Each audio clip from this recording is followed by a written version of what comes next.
The new part is Colossus 2, they're planning to have 550,000 of a combination of GB200s and GB300s.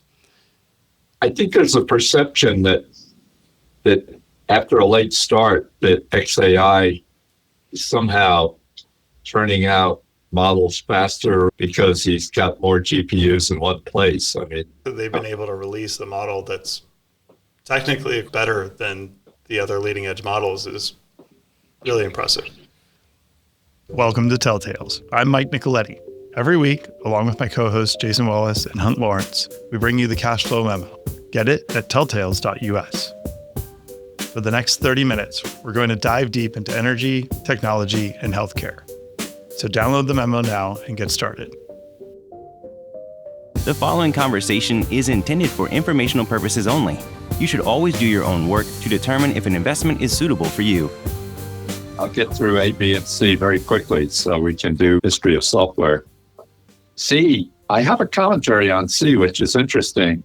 The secondary sanctions, which is a threat against Russia if they don't come to place ceasefire in 50 days, is part of the negotiations with China that start in Stockholm on Monday. That would really hurt the Russians. The purpose of secondary sanctions is to press the sanction whoever's buying the Russian crude. And if somehow the Chinese stop buying the Russian crude, it would really hurt their cash flow to support their economy. China's done this before in collaboration with us on Iran back in the first Trump administration. So I don't want to predict it, but it's got to be something that Russia has to worry about. So the Russian position, I mean, there's at least a $10 or $15 war premium in the price of oil because Russia position on Ukraine is they want them to dismantle their army. And of course, Ukraine doesn't want that. And Poland and Germany and other EU members don't want that. Now, it seems intractable. On Iran, our position on Iran is we want them to give up their centrifuges. Well, they don't want to give up their centrifuges. So, that seems intractable. And when I say a war premium, I mean, if you turn to Exhibit B, the bottom, oil's kind of hanging in there in the mid-60s with backwardation. So 26 is like, $3 lower or something. That price would be in the 50s, both the current price and the 26 price, if you didn't have this war premium. No question, because there's surplus capacity. So the 2.1 million barrels that OPEC Plus curtailed is now practically all the way back. About 1.5 million of it is back. And then the Saudis have another 1 million barrels that they did voluntarily. And I think things progress, they'll start adding that. So the market is oversupplied to learn for that war premium. On the other hand, Russia is just intractable on having the Ukrainian military dismantled, and the various entities, power centers in Iran, are intractable on keeping the centrifuges. So maybe the war premium will still be here a year from now. The interesting thing is that on starting new projects, offshore projects or remote projects, the big companies do, they're going to slow down approving those because of the uncertainty. And even in the Permian, which is our largest basin, there definitely is some slowdown. So maybe we hang on to the war premium and we sit with 60s, and the oversupply of 3 million barrels or so kind of goes away from new projects not being started. I mean, that'd be ideal. But I wouldn't make investments based on that. If you own something that produces oil, I'd definitely hang in there. I think I'd wait on establishing new positions. On Exhibit A, I would comment on it, estimated 26, and I'll be very interested in what Mike and Jason think. But normally what you'd expect and what the Republicans say is they want to go to regular order on expenditure bills. What that means is there are 12 major expenditure bills. They get worked on in the House, and simultaneously they get worked on by the Senate committees. And then you pass by majority in the House, and in the Senate, you need 60 votes. Well, it's very hard to convince enough Democrats to come over to have any bills that don't have spending reductions or spending reorderings. So what the Trump administration is apparently thinking is that continue to work. So for the record, for the voters in the midterms, the House has worked on the spending bills, but that they won't get done. which they never do get done, especially when Schumer is in charge of the Senate. But rather than Thune trying to somehow get 60 votes, he'll make good faith effort, but then you'll have a continuing resolution. What that means is we don't spend more than we spent the prior year. And the Defense Department wrings their hands and whatnot because, it's no way to plan for weapon systems and whatnot. And then they did this, the Trump administration, the Senate and the House, with Vance casting a deciding vote on 50-50 because you lost three senators, the three Republican senators. They'll reduce spending with these rescission bills as long as the Senate parliamentarian goes along. I actually think this is, maybe this will even bring us back into the fold. I mean, this will have real reduced spending, which is desirable. And in fact, this estimated 26 column in Exhibit A does assume some of that reduced spending, plus a little bit lower interest cost or interest rate.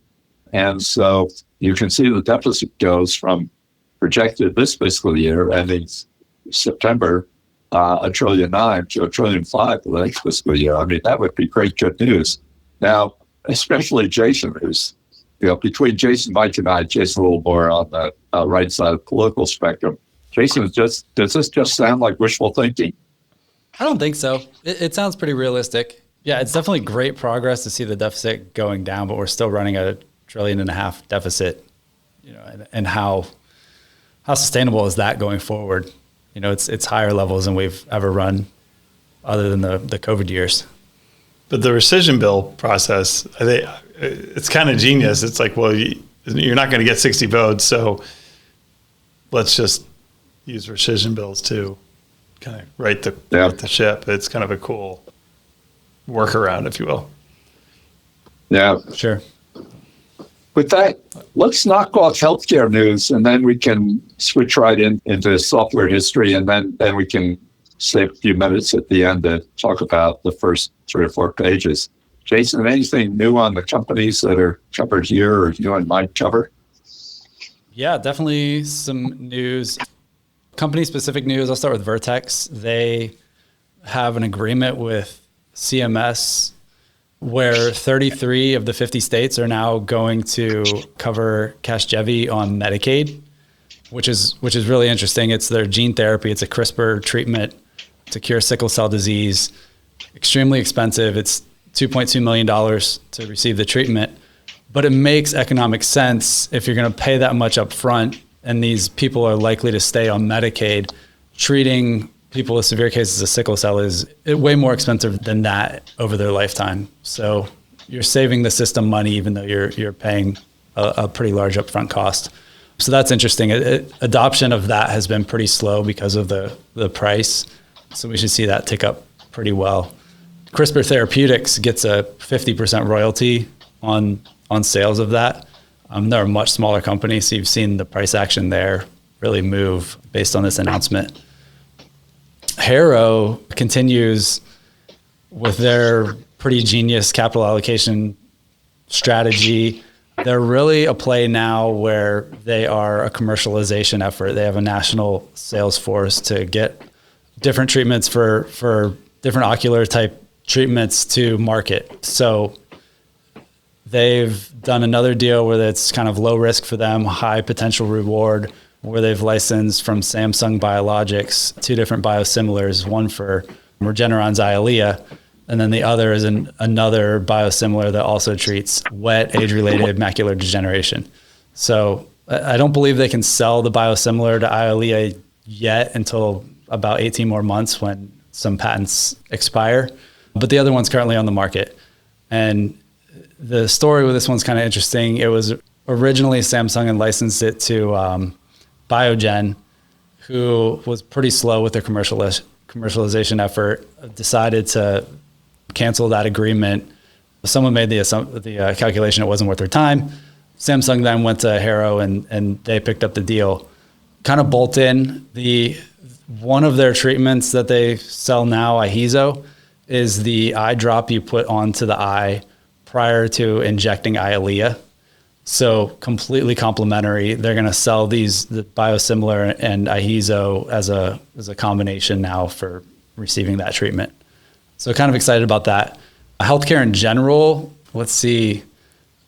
We had a report out of Tenet Healthcare, who's a big hospital operator. They reported seeing a 23% year-over-year increase in admissions from patients on state exchanges. So this clearly explains what we're seeing out of like UNH and some of the other insurers, where they're saying costs dramatically increased for people on the exchanges, and that's really impacting their profitability. As a result of that, we're clearly going to see costs increase for insurance premiums.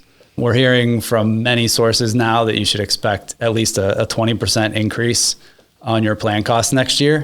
That's greatly outpaces inflation, even if you just look at the healthcare specific number. I know we have like a disproportionate number of business owners and executives that listen to this call and podcast. The takeaway is, when your broker comes to see you, you should really ask some pointed questions of them. A couple might be specifically, what are line item drivers of your premium increase? What were the 5 or 10 highest cost claims that you had last year? And could those have been shoppable so that you lower your costs rather than just driving them to in-network providers that are maybe a higher cost provider? You could ask them what they're doing for a specialty pharmacy spend. Is there something like cost plus drug that could be plugged in? A big thing also is the commission compensation structure for those brokers. They often get compensated more if you just simply sign on to continue the plan you currently have, despite maybe a big price hike.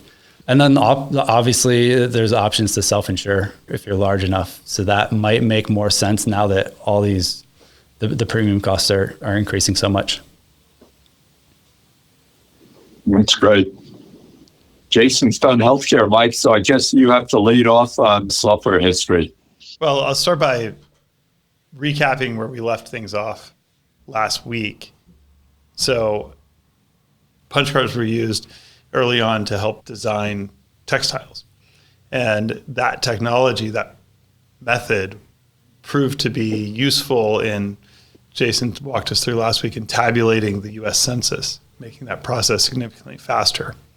What we're going to go through this week will be World War cryptography, and then we'll trickle into another story of a female who shaped the software industry with the design of the first real software.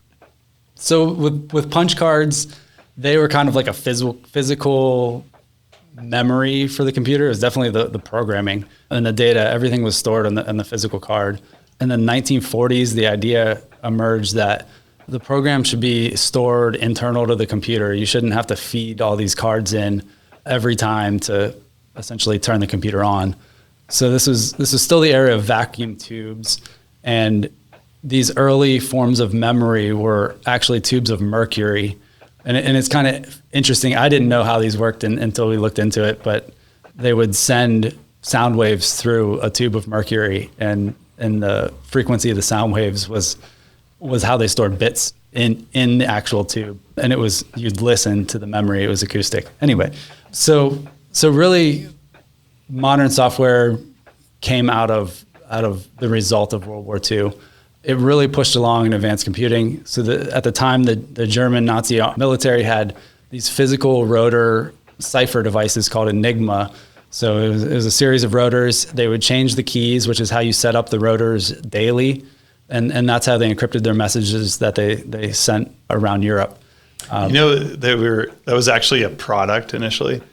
Really? Yeah, it was banks were used. So before World War II, before the military application, banks used the Enigma device. It had a different name, but the first version was made by the same company that built the later versions.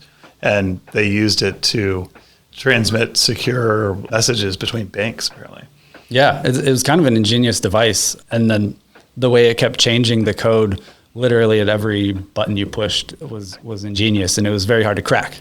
So Allied mathematicians developed algorithms to intelligently search for the keys the key space that was used to set up the devices. But doing those computations and the fact that the keys changed daily was time consuming and very difficult. So that led England to enlist Alan Turing to help lead a team, this team of mathematicians and computer hardware specialists to develop algorithms that they could run to then decipher and kind of down select the key space and eventually pick the keys that could break the codes or decrypt the codes. So that really had a huge impact in the war. It was a turning point. We then could know all the Nazi army's plans and obviously a good thing. The movie Imitation Game was a nice, consumable recap of that story. Yeah. But anyway, a lot of great advances came out of the experience developed by that team there. So Alan Turing theorized there could be a computer that was kind of a universal computer. The idea that data was the program, that was kind of the early digital programming idea. And a lot of other ideas came out of that team. So there was the first incarnations of using statistics and randomness to develop digital cryptography. And then even the early theories for machine learning came out of that group. So now, after the war, we're in the 50s. Still in this time, everyone's programming assembly code, machine code, and it was very tedious and time consuming. So in 1957, a team at IBM decided to create an abstraction on top of that. And that was the real first programming language. That was Fortran. And kind of as an aside, one of my first tasks in my career was to decipher a Fortran application and put it into modern terms and tell people what it actually did. But Fortran was really the first compiler. And what that means, and every programming language now has a compiler or interpreter. And what that means is it takes high-level instructions and translates them and rewrites them into that machine code that then runs on the logic gates. Essentially, made it easier to program the computer. Oh, absolutely. It's kind of like you getting into a robo-taxi or a Waymo and saying, take me home. And then it's like deciphering what are the turn-by-turn instructions to get you there. Right. You don't have to write machine learning software in order to be able to do it. You just need to use your voice. So Fortran was the first one. It was very much analytically focused. It was written by more mathematicians, more math-heavy scientists. And where Grace Hopper comes in, she was working with the DoD, and she had an idea that the programming language abstraction should be more English-based, more human-focused. So she created a language called COBOL. Both COBOL and Fortran were adopted widely, and there's still probably some applications out there using it today. Oh, yeah. I mean, do you remember all the work? We did a little bit of the research with Brian R. and investment they had in, or maybe still have, in Guidewire. A lot of those insurance systems are still running on COBOL. Yeah, and really the decision to base it more in English language, plain English, it's not plain English, but more towards that direction, led them to gain adoption in more kind of business-oriented tasks. Well, basically, you needed a PhD in math and computer science in order to do anything with a computer before this. This really opened up the world of computing to a lot more people. Right. It was the start of modern programming. Mm-hmm. And at this point, through the late 50s into the 60s, this software was being used to run mathematical computations like moon mission flight plans, nuclear simulations, structural analysis. And then more on the business side of things, it was large companies that adopt it to calculate payroll, update their actuarial tables, and do more record keeping type of things. So going into the 60s, these languages allowed more people to write programs, but then they had to do time sharing on centralized mainframe computers. So the first really incarnations of operating systems were those time sharing systems. There's a gentleman named Ken Thompson at Bell Labs decided that those first versions of time sharing systems were inefficient, and he wanted a portable operating system. So what they did there was create the operating system called Unix, and in the process developed the C programming language. So those are still terms used today, still applications used today. By writing in C, it became, as I mentioned, it's these languages compiled down into assembly code. This operating system could be compiled to run on a variety of machines rather than having an operating system designed for a specific computer.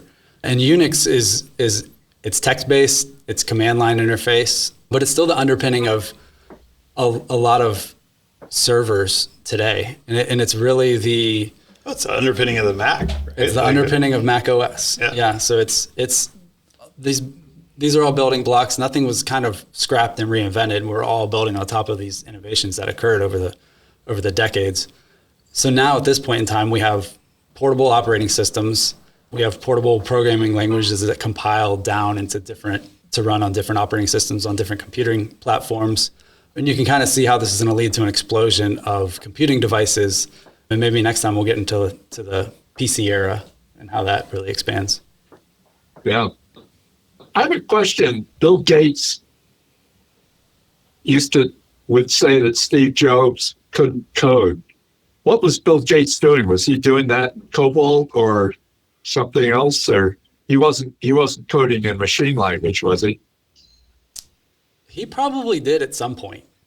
They wrote BASIC, right? Or they wrote a version of BASIC. Mm-hmm. Of BASIC, and then later DOS. Mm-hmm. Right.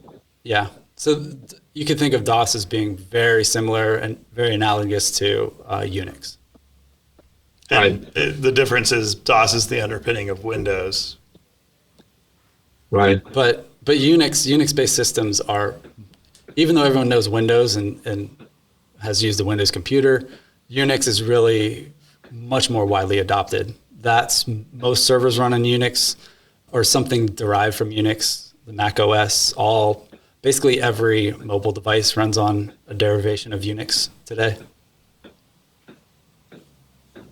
Okay, let's take a quick break for a message from Oakcliff Sailing. We're at Oakcliff Sailing, and we're working on match boat number 4, which was involved in a race collision last year and had some pretty extensive damage to both the internal structure and the hull structure itself. It was entry, up for no cross, up, down, So what we're gonna do is cut this entire section of the deck off. Nice. Lift it up to the ceiling so that we can make repairs all along the inside here. And then drop it back down and make it whole again. There was really no heavyweight fiberglass team in place, right? We had to teach the process with the crew that was doing the repairs. We're both winter saplings here at Oakcliff, and the sapling program runs for about 4 months and just helping people get into the marine industry, training, and winter saplings and we're getting the boats ready for the season. When I first started, I didn't know anything about composites. And then through Micah's coaching, we were able to do a big project on boat 4, rebuilding the whole side of the hull.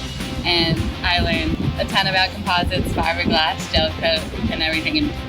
Big undertaking for a short period of time, but they did great. I think they learned fast, and they grew as the process evolved. It would take 2 people working all day for a month to get to this point.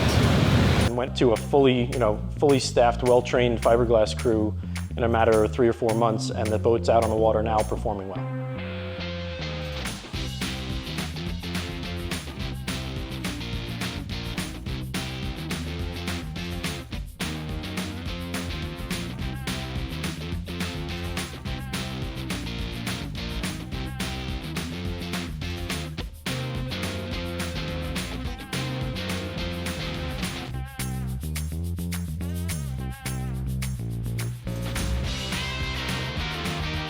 And now back to the show. Right. Good. Well, we've got about 5 minutes left. What about news on page 1? I mean, some of the news is going to come after the close with the Tesla earnings and the Google earnings. But what else do we see on the disputes between OpenAI and Microsoft? There seems to be more on that every week, actually citing across. Other than the Microsoft OpenAI situation, the fact that Alphabet and Tesla earnings are coming this afternoon. Is there anything else on page 1? Well, if we consider Elon Musk, and his various other entities, the new piece of information I saw this week that I don't think was quoted as a number, but Colossus won the first instance of the data center in Memphis that they have for XAI. They've got 230,000 NVIDIA GPUs running there, some combination of Hoppers and maybe some GB200s. And is new? Now, Colossus 2 is a lot more, right? Exactly. So this is the new part. Is Colossus 2? They're planning to have 550,000 of a combination of GB200s and GB300s. So that's new, and that's a big number. But what's even more interesting is Musk also said that they're not using that data center for inference. So all the workloads going through there are for training, and they're using their cloud partners to do the inference. So you have this like kind of, we trimmed down the number of like key players that are pushing the cutting edge model, the frontier model, down to XAI, Meta, Google, and OpenAI, and I guess maybe Anthropic. But those four are the best funded, capitalized as of now. So everybody seems to be pushing toward this idea that we're going to have an order of magnitude more compute required for the next generation of models. And the other announcement out of OpenAI is the 4.5 gigawatt contract for additional capacity at Abilene, Texas. So this stuff is moving. I mean, I guess this is the pace that was relatively expected, but the numbers are starting to get really big. If you add Meta's 6 gigawatt announcement, now we're talking about 12 gigawatts of additional capacity being built, planned currently, from 3 companies. Right. Yeah, I think there's a perception that after a late start, that XAI is somehow turning out models faster or more confident models because he's got more GPUs in one place. I mean, that's basically the theory, I guess. They're certainly iterating faster. The fact that they've been able to release the model that's technically, according to the benchmarks, better than the other leading edge models is really impressive. Yeah. And the two that seem to be using their own, turning to page 3 now with NVIDIA, the two that seem to be using their own GPU, in-house design GPU, namely Amazon and Google, they don't seem to be part of this as much part. I mean, Amazon supporting Anthropic and Alphabet supporting Gemini don't seem to be as committed to this idea of a lot of NVIDIA chips in one place, where it looks like Meta's trying to catch up, and OpenAI is this commitment to Oracle or commitment to Abilene, or both, seems to be really pushing to try to have as much compute in one place as Musk has with XAI. Yeah, I don't think those companies, Amazon in particular, or Microsoft for that matter, view artificial intelligence as an existential threat.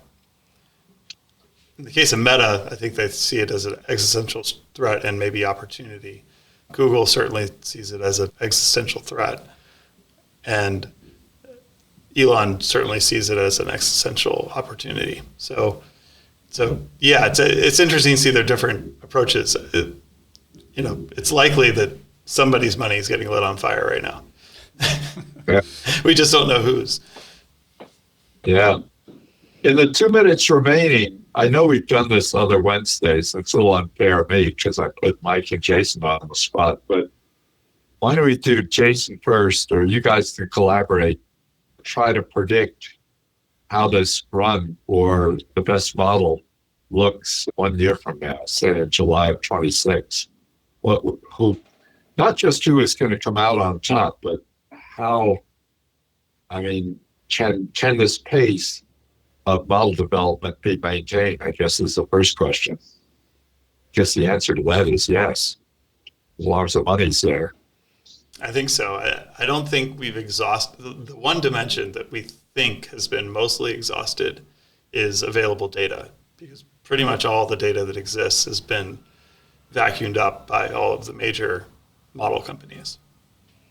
So that may be the one dimension, but there is some people, actually probably most of these companies, view synthetic data as a path to continue to scale along that dimension.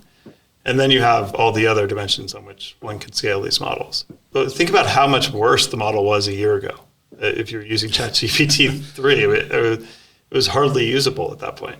We've come a long way in a year. Again, our human minds are very, very evolved to think linearly, but the rate of change appears to still be exponential. So the capabilities of a model a year from now ought to be surprising to all of us. Yeah, I completely agree. And then I don't see any scenario where the amount of inference just doesn't progress even faster. I originally thought, maybe even as weeks ago, that you would choose your task on whether to go to a single shot model and it just gives you an answer really quickly versus going to a reasoning model or maybe like an agent-based AI model. All my queries now are going to reasoning models because it hallucinates a lot less. It gives you a much better answer, and they're producing those answers at roughly the same speed now. So I'm not really waiting to get a reasoned answer. And I know the amount of compute that goes into that response is probably 50 times more, but that's the one I'm using every single time now. And the latency doesn't bother you too much, right? I mean, that's how I feel about it. I'll take quality over latency any day. And the latency's come down. Right, latency has come down, but it's still there. I mean, That's great. We'll be here at the same place next week and more history of software. And in the meantime, everyone be well and stay healthy. And we'll see you in exactly 7 days. Take care. The views expressed on this podcast are the hosts alone and do not constitute an offer to sell or a recommendation to purchase or a solicitation of an offer to buy any security nor a recommendation for any investment product or service. While certain information contained herein has been obtained from sources believed to be reliable, neither the hosts nor any of their employers or their affiliates have independently verified this information, and its accuracy and completeness cannot be guaranteed. Accordingly, no representation or warranty, expressed or implied, is made as to and no reliance should be placed on the fairness, accuracy, timeliness, or completeness of this information. The hosts and all employers and their affiliated persons assume no liability for this information and no obligation to update the information or analysis contained herein in the future and may or may not hold positions in the securities mentioned.